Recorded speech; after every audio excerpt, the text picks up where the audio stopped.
Hey, what is going on, everyone? It's me, Mr. Mario, and right here we have a N64, and it is not just N64, I mean technically it is, but this is a Japanese N64, and more importantly, it is one of the NUJ1 serial number models, meaning that we can just take this right here, the AV multi-out, and quite easily pull RGB signals from it. And when I say RGB, I'm not talking about like crazy colors all over the place. Oh no. What I'm talking about here is RGB SCART, getting essentially the best video quality we can pull out of one of these consoles here. You see, for the N64, you can get RF composite, not components, you can get RF composite and S-video outputs from them. But for whatever reason, you can't pull a RGB signal out of them unless you modify the system. And I say for whatever reason because the Super Nintendo, the original Super Nintendos, supported them. The Super Nintendo Junior, they ended up disabling it, I guess so to speak, which you can re-enable with mods, and they seem to carry it over to the N64, which is unfortunate because the N64 in current day isn't the best looking system once you get it all upscaled and, you know, pretty on, I guess, a TV like this. Even though this is just a testing TV, I don't actually really play stuff on here. So what we're going to be doing here is we're going to be doing that mod as well as a few other things. Now, the way this came into my possession and the story behind it. First of all, this N64, this thing here, I ended up paying $35 for. I paid $35 for the system itself with all the hookups, as well as this controller right here, which I thought was a pretty fair deal. However, unfortunately, I did not open it up for a while. And what happened was a few months ago, I ended up having a basement flood. The N64 was in the basement, and thankfully, I mean, I did have to redo and remodel a few things, but console-wise, all the hardware like this was fine. And I remember, my fault completely, my dumbass, I looked at this because it was actually all wrapped up and such in saran wrap from the store I bought it from. I looked at it and I thought, nah, the water's just on the surface, it's fine. 2 weeks later, I ended up lifting up the system, saw some water that was on the floor, and lo and behold, this thing was actually sitting in moisture for a couple weeks, so I was not too happy about that. But I immediately ripped it all apart, let it dry out, as well as the controller. I put the controller back together, but I ripped it all apart, let it dry, and then I went back about a week or two later and got it all wet by trying to clean it the best I can. Thankfully, with N64s, if you've seen them or done teardowns on them, the actual main board, like right here, is encased in a metal tomb. So, thankfully, like, there are some rust markings, as you can see. It's not perfect. There's some on the edge here, on the edge there, kind of some on the bottom, but nothing actually touched the components itself, which seems to be just fine. And if anybody has any recommendations on getting rid of those, that'd be awesome. I tried, you know, my best to kind of clean up there, but there's only so much I could do. On top of that, the system itself was actually kind of grimy on the inside. Like, it just had a bunch of dust bunnies and stuff, so it really did need a cleaning. So I cleaned it up, let it dry out for at least another week, and let's go ahead and see if we can get this thing up and running just to show you all. So I just very roughly put this back together. We are going to need a jumper pack. This is required. At minimum, we do need a jumper pack. And right here I have my most recent N64 purchase, which is Jet Force Gemini. As you can see, it powers on. I'm just doing this all through composite, but as you can see, it works, and honestly, it doesn't even look that bad at all. This is like a 22-23 inch screen that I paid a few bucks for, and looks just fine on composite, but it can look better. We know that as well too. The point here is, I don't care about how this really looks right now, I just want to make sure that it is visible and it is working, which it seems to be, and also, got my controller right here, and controller's working as well. So we're all good there. We can go ahead and turn the system off. So, I actually need to disconnect that, you know, once I put the camera down. Point is here, the system is working. I'm very happy about that. So now let's get to work on doing a few mods. I'm not just going to be RGB modding this system. You can probably see from the title of the video. But we're going to be doing a few things because my end goal here is to make this my main N64 to replace the current one I have, which is just an N64 with a RGB. I think it's a Tim Worthington's N64 RGB board. So let's go ahead and get into this. Alright, so first of all, as if this hasn't been clear enough here, what I normally do in these videos, if it's something of just like this format, it's just going to be me going through and modding this system and talking as I do it. This is not going to be a tutorial by any means. If you all are wanting a reference or tutorial of some kind, there are a few that are pretty solid out there already in regards to the stuff that I'm doing, and I'm going to link any resources that I use down below in the description. But here we have the N64 pulled apart, so I'm just going to simply flip it over like so. Sorry if there's a little bit of a glare there. And the first thing we need to do, I will show you all the board that I'm going to be installing here. Let me see if I can manage that glare. No, that's going to be about the same, unfortunately. Alright, I can kind of, I guess, do something like that. There we go. First of all, this is going to be the board itself. This has been purchased from Voltar, who is a excellent modder. Just that's that's even just an understatement right there. But what I can do is essentially take this, place it right here, and once we solder it in and wire it up, it should allow us to access the RGB signal through the AV multi-out. I'm also going to use the opportunity to use C-Sync because the wire that I just purchased, this one right here, this really dope wire from Insurrection, this requires C-Sync because it is wired to that, so that's mainly what I'm wanting to use. So I'm just going to go ahead and move that over to the side. And Voltar has an excellent guide over this, which I have already watched, so we're just going to be taking a look here. Well, not taking a look, I've already seen it. And the steps for this are so easy that I feel comfortable doing this without having the video in front of me. So first of all, there's going to be, I'm going to prepare this board for C-Sync. So there's going to be a few components I need to get rid of. I need to get rid of C22, R14, R1, R15, and R16. So I'll see if I can zoom in a little bit for you all. Alright, so let's go ahead and do this here. So, let me also get some tweezers as well. Those certainly wouldn't hurt to have. So, let's go ahead and do these points right here. So what I'm going to do is I'm just going to flood these components off of the board. And these are the only ones I want. There's 5 here, so I'm just going to touch that with some solder. Hopefully you all can see that. Yep, looks just fine. There we go. That's it. Literally all we needed to do.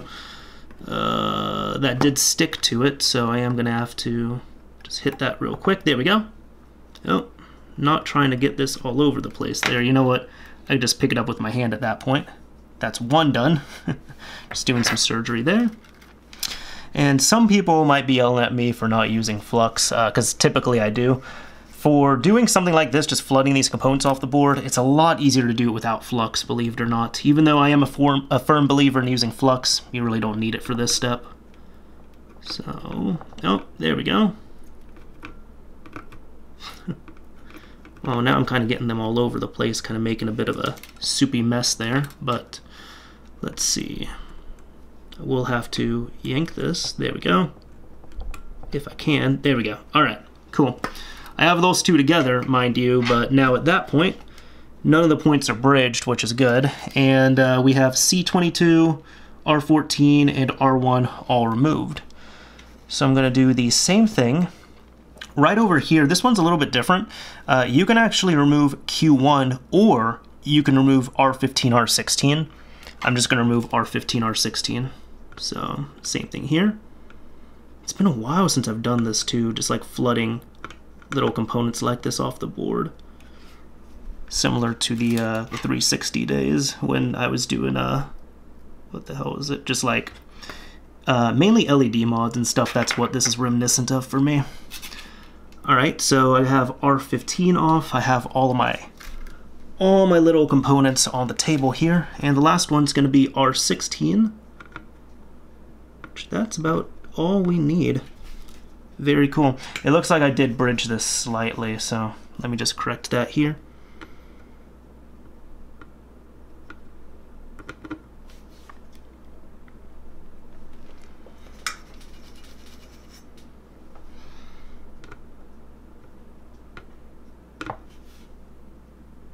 That looks fine to me now at this point. All right.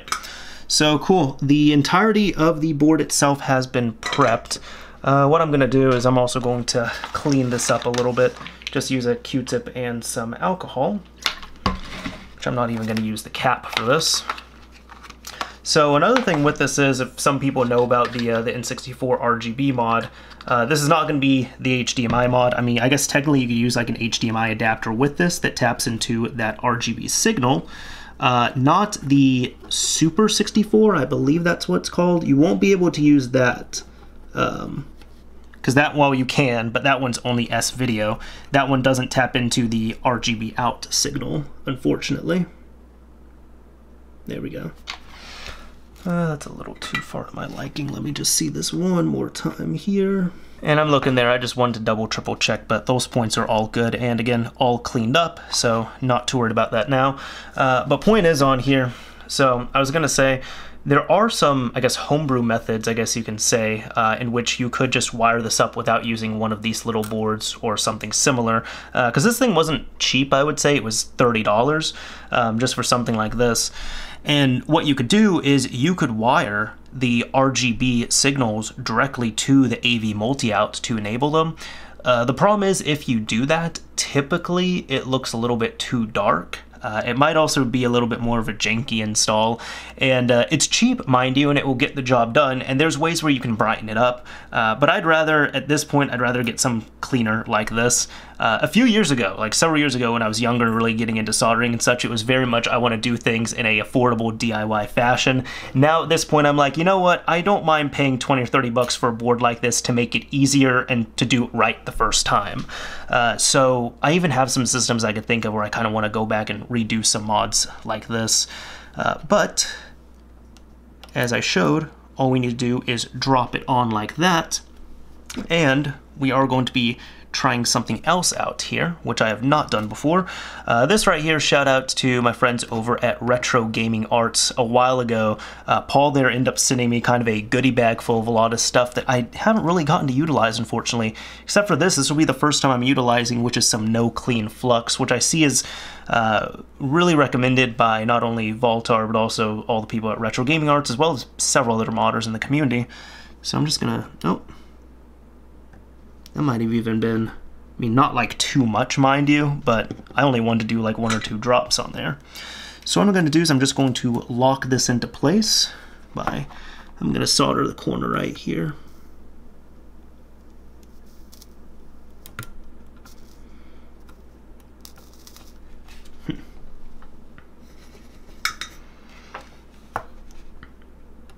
Let me try and get this one. This is what I was wanting to do originally. Alright. There we go. Looks like I got that into place. So I'll go ahead and do the rest of the points here.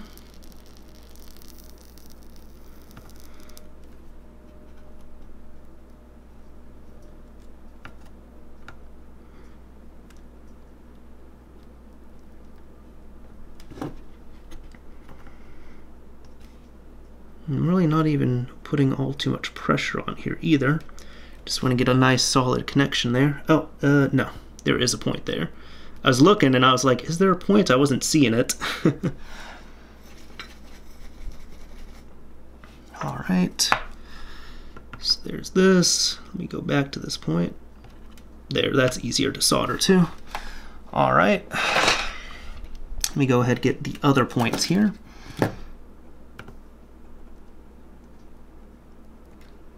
You know what, if this stuff really works as well as it's supposed to, this No Clean is awesome. All right.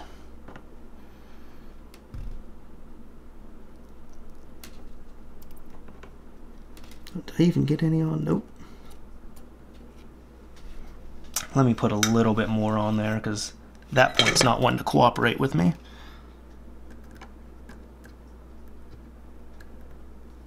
Cool.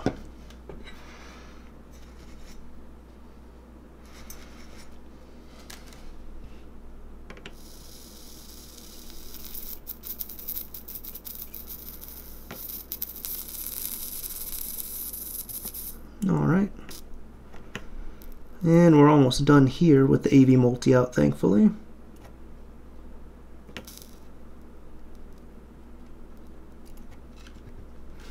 And did we get that? Let me double check.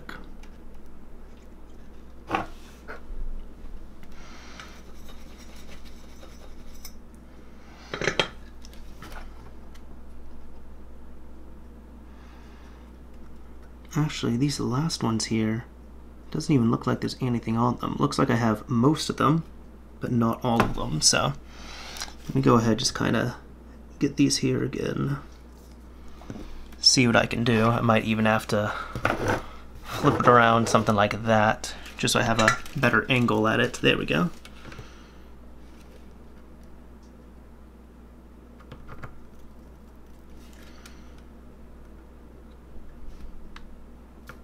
And there we go.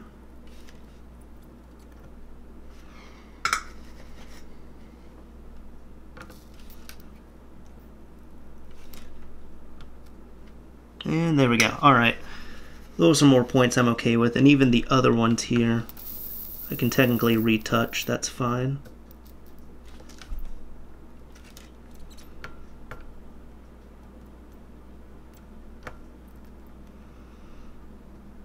I already did that one there.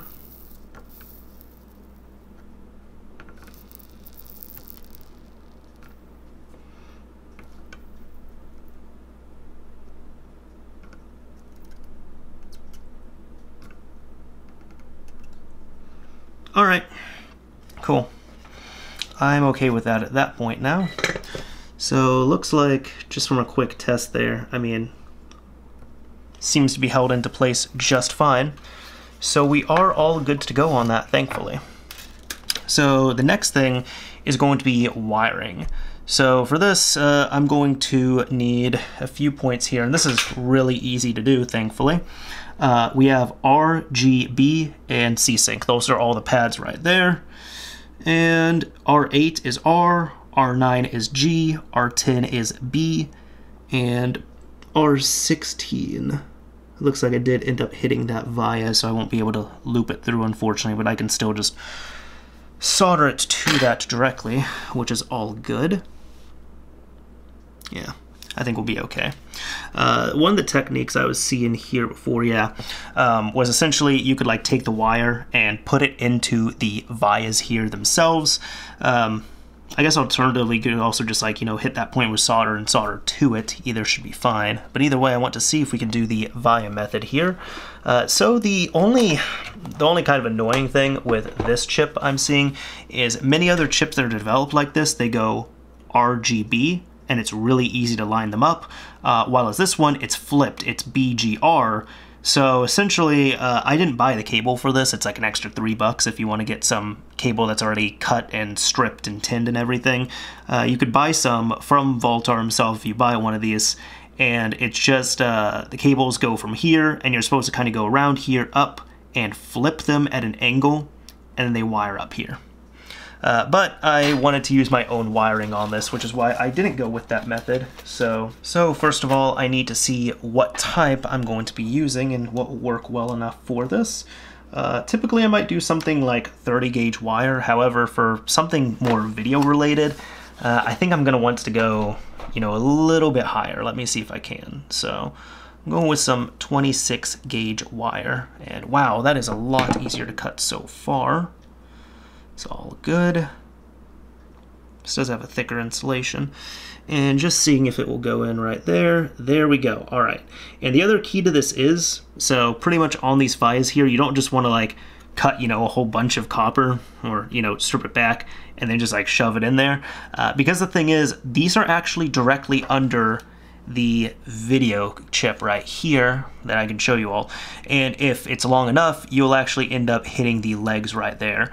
So this install does make it easier, because alternatively, I guess for the same logic, you could wire up to each of these legs, the RGB legs, when you find them, and then just route the wires from here down to the bottom of the board to the AV out, which I've seen done like on the Super Nintendo before, like Super Nintendo Junior. But for this install, we can actually keep it all on the board by just going from the via itself on the bottom up here, which makes it a hell of a lot easier. So that's kind of what I'm wanting to do. What I'm gonna do is I just want to see, actually, that might be good. So I think I can change that out, but either way, I am going to trim this back a little bit more, because I kind of just want almost nothing there. Because I don't want a ton of excess to work with, you know, that's the key there. So I can kind of just like put it in like so. And yeah, that's about it. Okay. So cool, I think that will work out just fine, hopefully. So for this, let's go ahead, flux this up a little bit.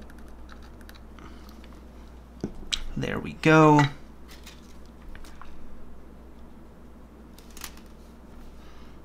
And normally I would tin the point itself, but since I'm going to be putting this wire to the via itself, or kind of inside the via, there we go.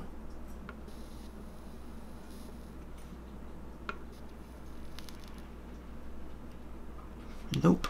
Alright. Might need a little more solder, which is fine. But again, I'm just going to go in here,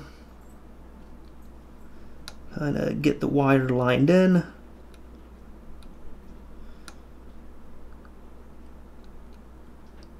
Let me double check that. That is starting to strand out a little bit.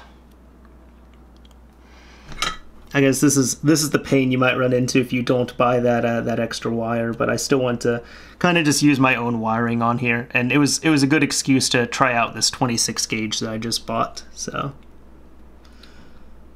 put that in like so. I'm not even liking that, to be honest with you all. I'm not liking that, so I'm actually gonna use this opportunity to kind of redo that here. I'm giving myself a little bit, just like a tiny bit more room to work with. And on there, again,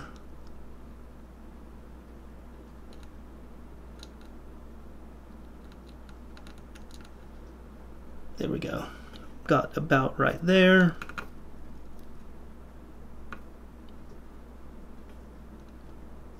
If I can get that.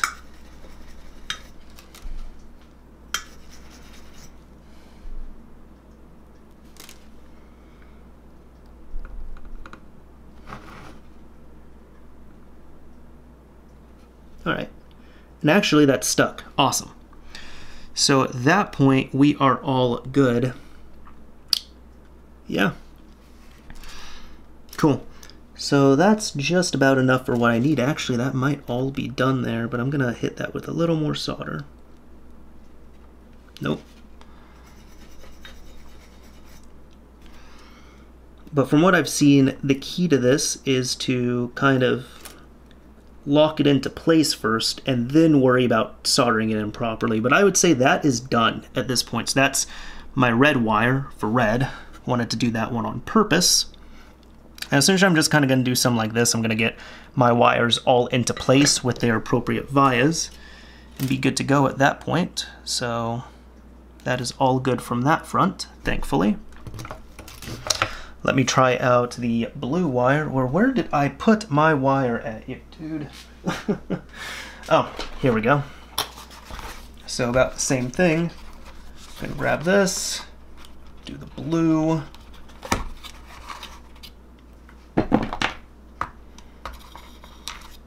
And just something like that. RGB. So actually I don't even need the blue one yet, but I preemptively cut that. So on purpose, I did cut my wire quite a bit longer than needed to, just because I really want that working path here. So again, that's the green one. So what I'm gonna do is, I keep putting my strippers away, but I actually need them. They'd be quite helpful to have on hand, I would think. So there we go. Just gonna kind of twirl it like that. And actually a little too much for my liking there. I'm just trying to be very gentle with this mod. So there we go. I'm going to do about the same thing, so you do not need to be in the way. Just flux that up. And I just want to get it locked in place. So I'll do about the same thing. I have the wire situated. See if it can go into the via. It does, thankfully. That is a very good sign.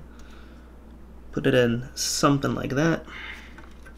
Oh, it fell out. Of course, it's fine. It's fine. I'm gonna need both my hands here momentarily anyways. But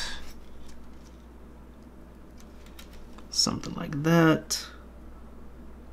Pop the green in and touch it. And it's locked into place. That is good. That is really good. All right. That actually might be enough, but mind you, I'm gonna put a little more on there.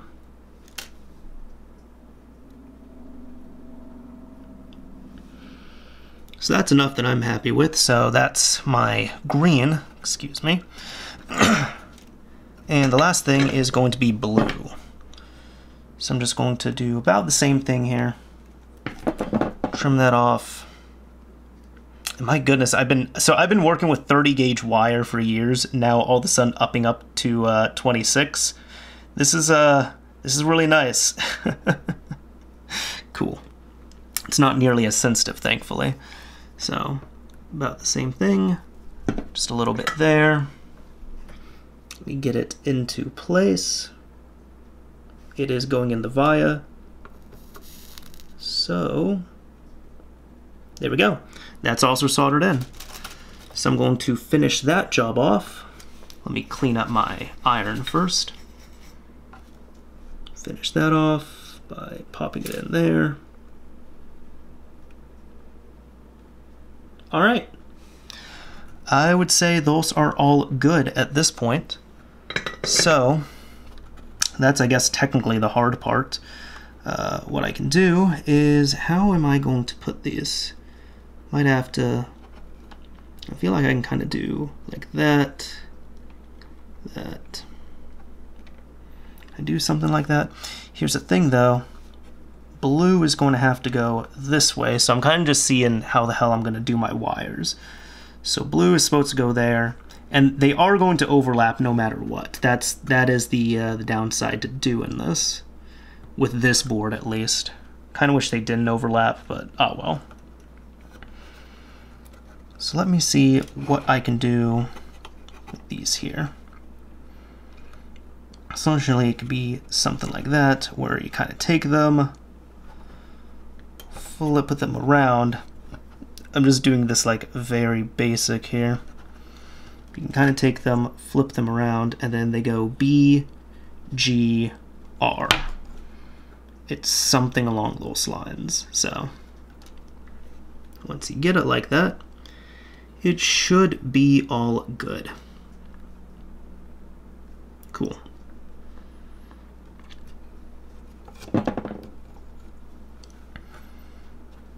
All right. And again, if you want it to be a little bit cleaner and more, I guess, well, I don't know if it'd be more customizable, because technically they're all put together. But if you want this to be like cleaner and pretty much done for you, you can pay another like $3 to get the cable, the wiring. I really just wanted a good excuse to use my wires that I got here. So cool. I could do something like that. All right. Let me try the red one first of all here. And yeah, I think I'm gonna do something like that. It won't be perfect, mind you, but I'm one of those people, if it's good enough, I'm okay with it. And it's my own personal system, so it's all good. So cool. We got that there. That can pretty much go into place like so. Awesome. And then the blue one, and again, I'm kind of just eyeballing this out here. So some like that goes in place like that. Some like blue here. I'm gonna trim it. Actually, I just realized, can I just put all of these together? B, G, R. How the hell I'm gonna do it? I could do something like that, yeah. And kind of actually, yeah, just keep these all together and then slice them up. So I think that is actually what I'll do. Get them to length, slice them like that, and cool. And then let me just trim back the other two, or strip them, I guess I can say, because I've already trimmed them by technical means. There's G, and get out of my way, G, I don't need you right now. And here's B. Alright, and B gets a little bit more, because we'll make B special. Why the hell not? So one thing I should also do is I should also tin these points here. So for that, I want to continue to use this if I can. Just some solder right there. Put this on. And let me get sync. All right. And R. G. And finally B. And those look like they're all ready to be soldered to. So at that point, I can just go, I could, you know, twist these up a bit. It does certainly help to do that because you end up kind of getting it into one piece, which these are already pretty hardy, it feels like. So I'm all good with it either way. All right, cool. So let me go ahead, solder the blue one on here.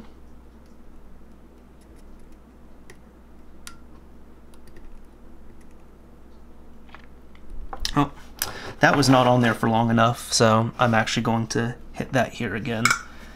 And I should flux that up a little bit more. Don't even really need to, but it helps me out is what I'm saying.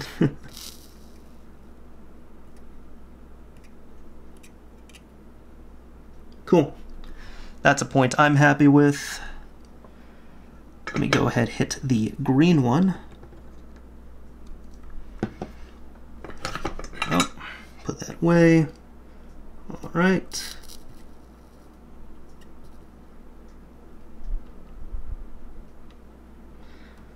You know, I think I just need to push down on this a little bit more. Doing wires like this it always feels like the death of me in a way. But all good. All right, there's my G. Yeah. And R is going to be the last one. So again, I'll just be right here, kind of get it into place like that. And that should be okay. And actually, you know what? I'm okay with that. That's not terrible. I guess I could put a little bit more solder on these if I want to, which I'll do. So there we go. Just to have more on, even though I don't necessarily need it, but I want it. Just like this mod, this whole mod. I don't need it, but I do want it. And my blue one, I'm okay with. So at that point, I don't even feel like I need to like glue this down or anything. That's actually, sorry if I wasn't showing it all, but that's actually all well and good. To my liking at least, and it's not really going to be moving everywhere, so that should be okay. The next thing is, again, because that via point, let me see if I've got my strand on deck here that I could remove that. So I've decided, you know what, this will be okay. I'm not going to put it through the via, but I can just use the surface of it. So what I'm going to do is actually, I should really tin, well, not tin, I was tinning it there, but I really should flux this area again. Just because I like to use flux when I can. But here we go, pop that in place. Kind of just do that. And I want to make sure that these points are indeed separated.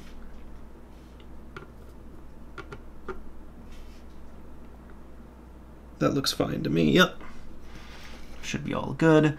So here, the last wire we need to run is going to be C-Sync, which is what I'm wanting. So for this, I can go ahead, I'll use white, as that one is so different than everything else here. So let me just strip back some wire, and we should be all good to go. So here we go. What I'm going to do is, again, I'm just going to tin that point. There's not too much solder that can go on here, but that's all tinned, and I can actually just attach the wire to it.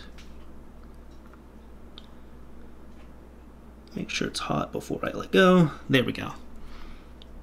Alright, that should be okay. I mean, actually, you know what? No. I do honestly want to redo that. I'm not super happy with it. So, and let me kind of put that in place there. My wire still looks okay. Kind of just over that.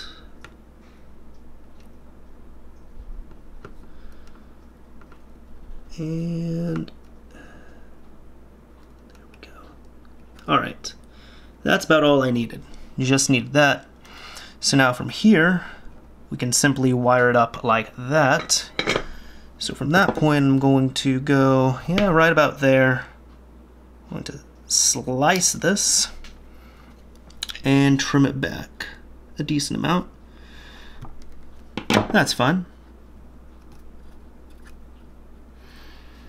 All right, and how is that going to be? Did I give myself too much or too little is the question. I'm thinking here. I might actually have to, it just depends at like the angle I'm gonna come in, but can I do that or should I have left a little? Actually, I can make that work. Yes, I can make that work. All right, if I do something like that, I can make it work. There we go. Cool. So let me go ahead, flux that up a little bit. I'm probably using more than others would on this, but again, I haven't really used no clean flux before, and also I generally use a lot of flux because that's just me. So I did also notice one thing right there. I did end up hitting that on accident. That's not going to damage anything. It's just it doesn't look nice, but it's not going to damage how the system works, thankfully.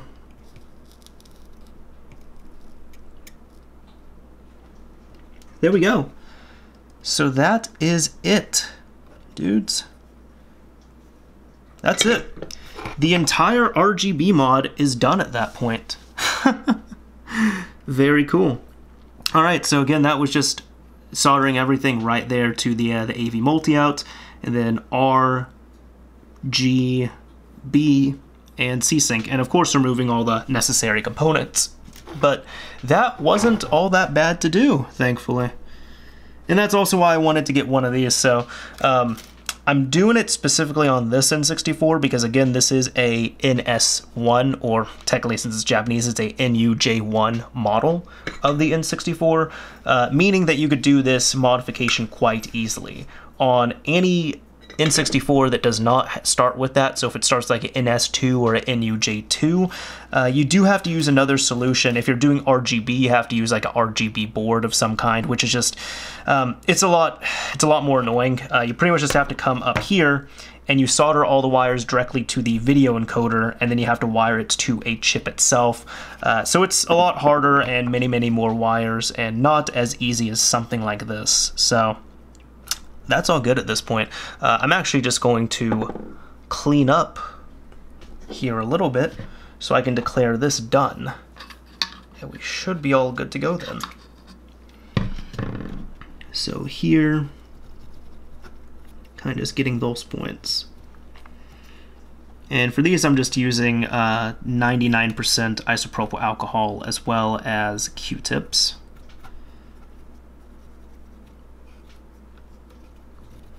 So those are all good, I'd say. Let me get the points here. Those are nice and shiny.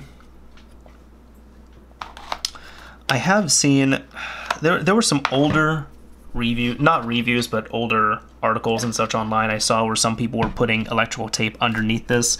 From what I see, that's not necessarily needed. Like Voltar was saying, it's really not going to be needed for this. And I don't remember 100% if it was this or if it was the Super Nintendo Junior. I think the Super Nintendo Junior does get it used more often. But either way, I'm not really seeing flux anywhere else, so I think we are good to go. And the nice thing about No Clean is it's technically one of those substances where, from what I understand, once you use it and like you activate it, get it hot and everything, you really don't need to clean it up, hence the name No Clean Flux. but I still want to clean it up, and probably even before I completely finish this video here, like, well, once the video is done, but before I finish the console, I'm probably going to go over it all one more time, just to make sure it's all nice and clean. But either way, it looks like we are good at that point. So I am content with the RGB mod itself. I think that's looking good. Alright, so spoiler alert, that was now the hardest mod out of the way done. So the next mods actually are going to be more cosmetic, so to speak, and maybe even a little bit functional, as we can dare say. What I'm saying is it's going to involve the top of the console shell. So here's the top of it. Before I put it all back together, I need to do some surgery, and unfortunately for anybody looking for more soldering, this is not going to involve any more soldering. So what I'm going to be doing is I'm actually going to be swapping out this piece here with one that's been 3D printed. Paid a few dollars for this, and many people might know what I'm going to be doing here, but in case you don't, this is going to be a region mod. So as I said, this is a Japanese Nintendo 64. The problem is I only have a small handful of Japanese games, and funny enough, to even like look for them, because I'm still kind of rearranging some things and such, I don't even have easy access to my Japanese games. I have easy access to my American games, but not my Japanese ones. So I do want to region unlock this, so to speak. And this will allow NTSC-J, so Japanese systems, to play NTSC-U games as well as J, and even vice versa. So an NTSC-U system can play NTSC-U and J. And there's a couple ways you can do this. One of them is we can remove this piece here and cut some of the tabs. I actually don't really want to do that. I just don't. The other thing is you can get a piece to replace it, which is going to be a cleaner install, so you kind of just slot it in there. So what I'm going to do for this is also another mod I have never done before. Some people might be shocked, but it's like I've just never had a need to do it, in all honesty. But buying this system, I knew that I was going to be doing that because I would like to have that capability. So let's go ahead, get a few. I do need a larger bit, mind you. Let me also turn off my TV. It's just making a lot of noise that's not needed right now.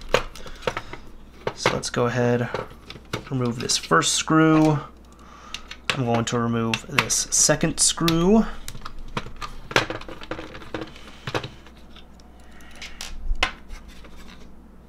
And there we go, this is the piece. And these are the tabs that people are talking about. So let's just do like a quick comparison here. Actually, let me just line them up in the same way, something like that, if you all can see it. So these tabs only allow Japanese games to be played. This one, as you can see, has no tabs anywhere, so it is truly region free. So I'm gonna I guess I'll just keep this to the side, keep it in a safe place somewhere. But I'm just going to pop this one into place and screw it back in. So here, there we go. And the last piece is going to be right here.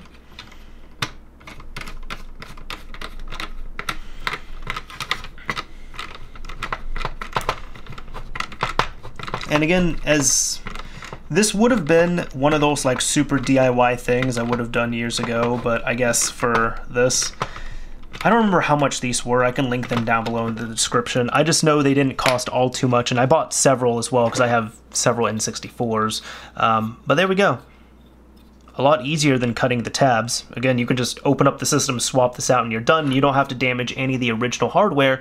So for example, now if I ever want to restore this to its original Japanese N64 self, I take out the third-party piece, I put in the original piece, and that's it. I don't really know why I'd ever do that, but just in case, it is right there.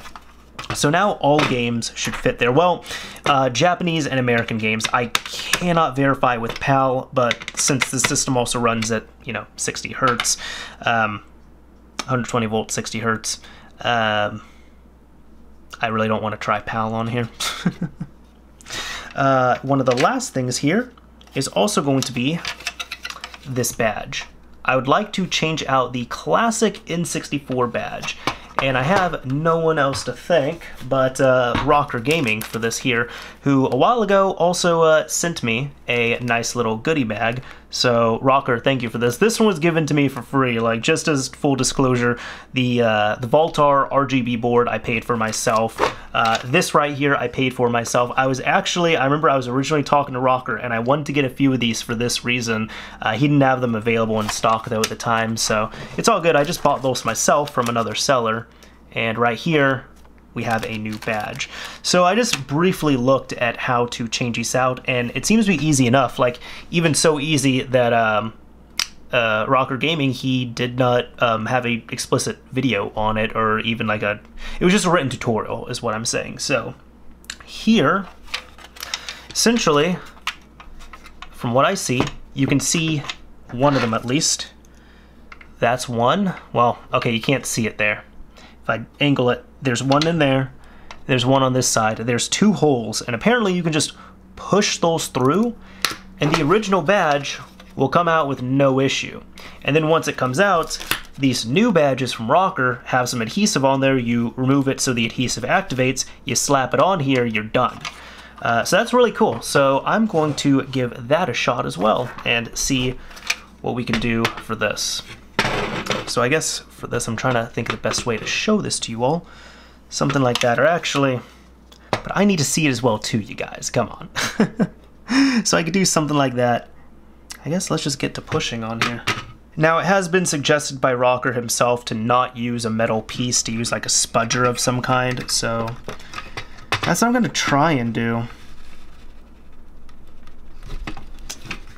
If it can push out. Yes! Okay, that's easy. So there's one. Let me see if I could do it on the other side here. Wow. That was super easy to do. And here's the original piece. It looks like, in all honesty, looks like it cracked a little bit at the bottom. But I can't even tell if that was just from age or if that was just the excessive force here. Either way, that is our now badgeless Nintendo 64. So let's go ahead and put a badge on this bad boy, which I can set up like so. I kind of want to angle this so you all can see it, so I think I'll kind of do something like that. There we go. So there, we can all see it to some degree. There we go. So, wonder what I'll do with this. I'll stick it somewhere. So there we go. We got that. We have the nice new badge here, which... that is very nice. I want to pick Ultra 64 for this one here. So I'm just going to remove the adhesive, if I can. You know, let me use the spudger to remove it a little bit more. There we go. So just a little bit of adhesive. We can slot it down, press it, and I think that's it. Very cool. And I even got it a little bit crooked, but I was able to push it down. It was fine. So that is it. I now have an Ultra 64 in my collection. I guess I can say that and throw off people with it. So that would be a real cool piece to show. So let's go ahead and work on getting this put all back together.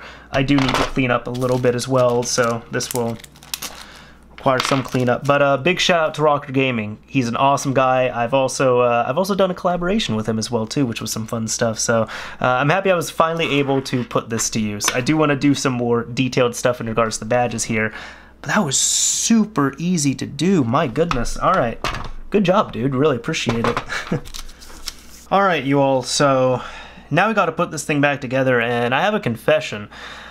Despite me taking apart several N64s in the past, I don't do it all too often, so I don't have this burned into my memory. On top of that, I took this thing apart like a month ago at this point while I'm recording this, so I had to look up a guide on this, just a quick N64 teardown. I'm just following it backwards, so I'm just being honest with you all, completely honest. So if I'm kind of going to be referencing my phone a few times here and there, that is why. But let's go ahead and take a further look at this and see What the hell is going on here? So first of all, right there, we got that piece back in. Let's go ahead and see which screws we need to pop back in where. So I just need to see what the hell order of operations I was using on this. Alright, I think I see it now. We're good. We're good. So yeah, I'm thinking at this point now we should be all good. And I did do a little bit of testing, which is why I'm confidently putting this thing back together. But if all works as well as it should, then we should be completely good to go on this. So now with that back in, I should be able to pop this into place here. There we go, that just fits in. And we have these two screws as well as the... How many is it? 1, 2, 3, 4, 5 here? Alright. You know, with the thing going on right now between me like looking at the instructions and kind of trying to piece through the screws and such, because I did put them in a bin like this, which you can get these at Dollar Tree, by the way. Well, you could. You know, things are always being changed out. This is the reason why when I have something taken apart, I try and just put it back together as soon as I can. I don't want it to, you know, stay out for weeks and weeks on end like this. This is kind of an exception, again, just between being busy and motivation and then making sure it was all good to go and such, so...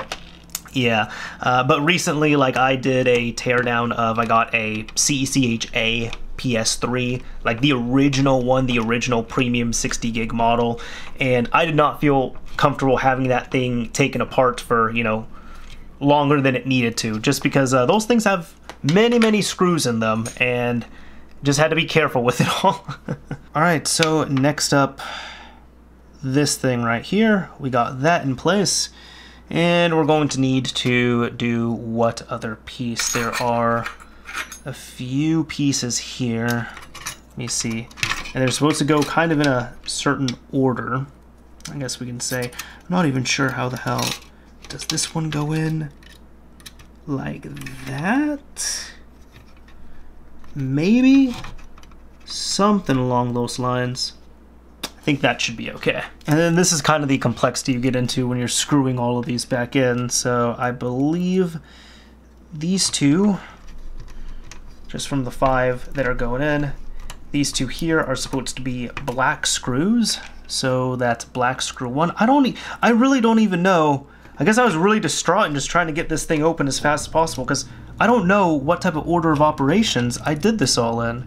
Or like I guess, the way I was organizing this, I need to switch out my bit. This goes here, this goes here, and this, I believe, should go right here.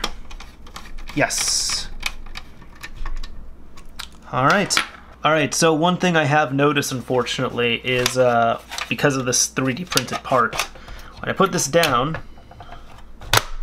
all seems fine, but when I bring it back up, it seems to kind of, the 3D printed part seems to catch on a few things, which is kind of these back little pieces right here. So I'll kind of just bend these back into place and I'll have to be aware of that when taking this apart and kind of sparingly do it, I guess. But let's go ahead and we are almost done here. So I can put that back in. I think, is this all good? Let me make sure it's fine. Well, now the front is not wanting to cooperate for whatever reason. Are you kidding me? There we go. I think it was more the power button that was sticking. But one thing I also want to do before I fully put this back together is make sure this works. Cool. Yeah, that is all well and good. And if I check inside of there, yep, it's the 3D printed part, just working it just fine. So I think the only thing will be I will need to be conscious and just bend these back a little bit so they really don't stick to any cartridges. That's just what I'll have to be careful with, which I should do with a flathead here just to make sure all is safe. Alright, did about the best I could there, but just, oh, is that, what did I do now? Okay, just to make sure this works.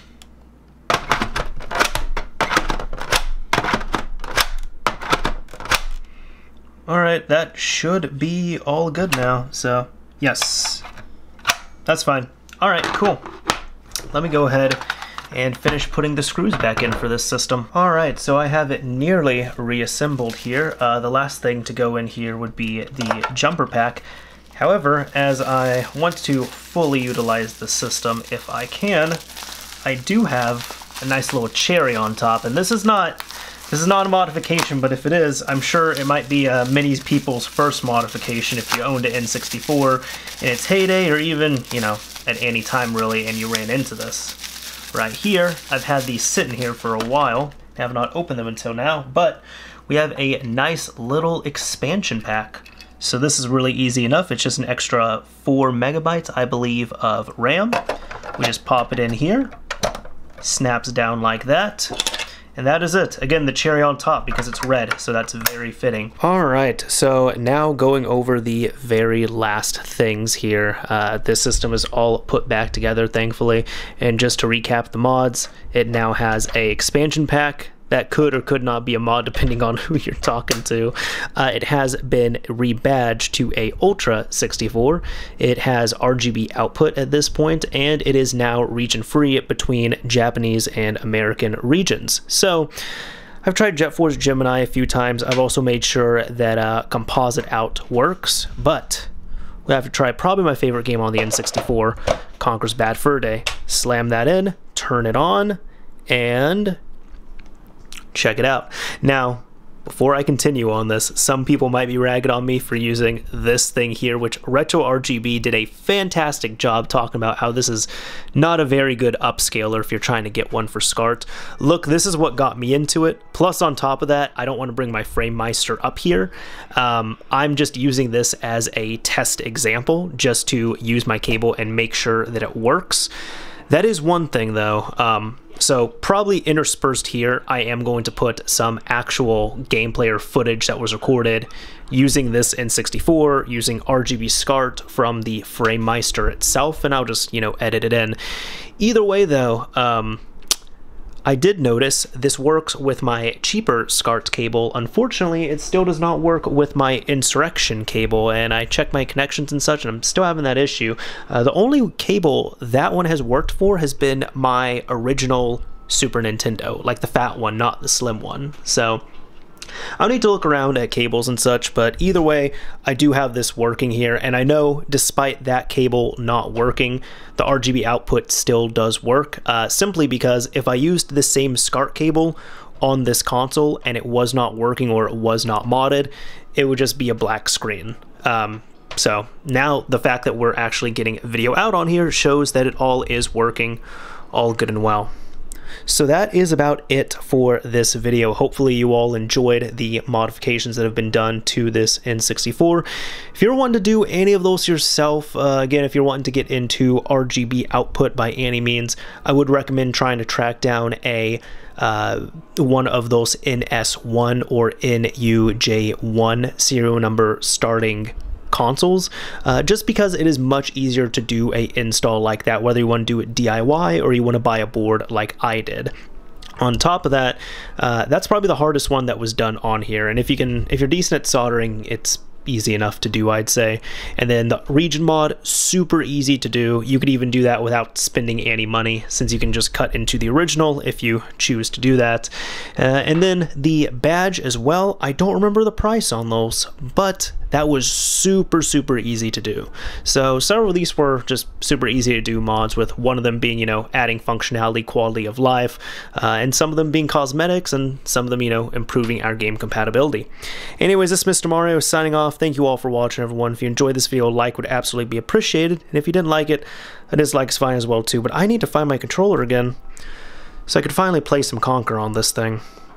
Had this system for years, and it's the first time I'm actually using it. That's what happens sometimes, man.